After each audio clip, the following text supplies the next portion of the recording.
This is what happened during the time of Xerxes, the Xerxes who ruled over 127 provinces stretching from India to Kush.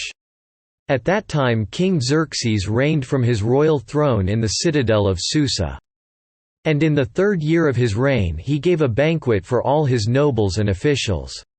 The military leaders of Persia and Media, the princes, and the nobles of the provinces were present. For a full 180 days he displayed the vast wealth of his kingdom and the splendor and glory of his majesty. When these days were over, the king gave a banquet, lasting 7 days, in the enclosed garden of the king's palace. For all the people from the least to the greatest, who were in the citadel of Susa. The garden had hangings of white and blue linen, fastened with cords of white linen and purple material to silver rings on marble pillars. There were couches of gold and silver on a mosaic pavement of porphyry, marble, mother of pearl and other costly stones. Wine was served in goblets of gold, each one different from the other, and the royal wine was abundant, in keeping with the king's liberality. By the king's command each guest was allowed to drink in his own way, for the king instructed all the wine stewards to serve each man what he wished. Queen Vashti also gave a banquet for the women in the royal palace of King Xerxes. On the 7th day, when King Xerxes was in high spirits from wine, he commanded the 7 eunuchs who served him Mehuman, Biztha, Harbona, Bigtha, Abigtha, Zethar and Carcas, to bring before him Queen Vashti, wearing her royal crown, in order to display her beauty to the people and nobles, for she was lovely to look at. But when the attendants delivered the king's command, Queen Vashti refused to come. Then the king became furious and burned with anger.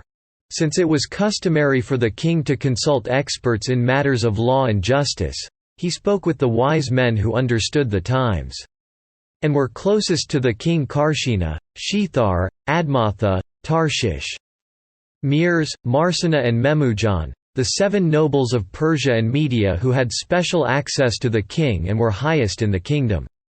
According to law, what must be done to Queen Vashti? He asked. She has not obeyed the command of King Xerxes that the eunuchs have taken to her. Then Memujan replied in the presence of the king and the nobles, Queen Vashti has done wrong, not only against the king, but also against all the nobles and the peoples of all the provinces of King Xerxes. For the queen's conduct will become known to all the women. And so they will despise their husbands and say, King Xerxes commanded Queen Vashti to be brought before him, but she would not come. This very day the Persian and Median women of the nobility who have heard about the queen's conduct will respond to all the king's nobles in the same way. There will be no end of disrespect and discord.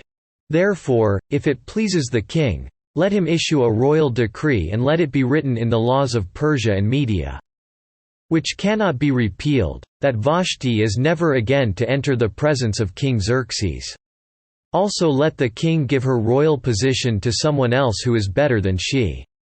Then when the king's edict is proclaimed throughout all his vast realm, all the women will respect their husbands, from the least to the greatest."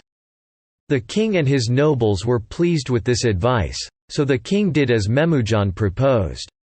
He sent dispatches to all parts of the kingdom, to each province in its own script and to each people in its own language, proclaiming in each people's tongue that every man should be ruler over his own household.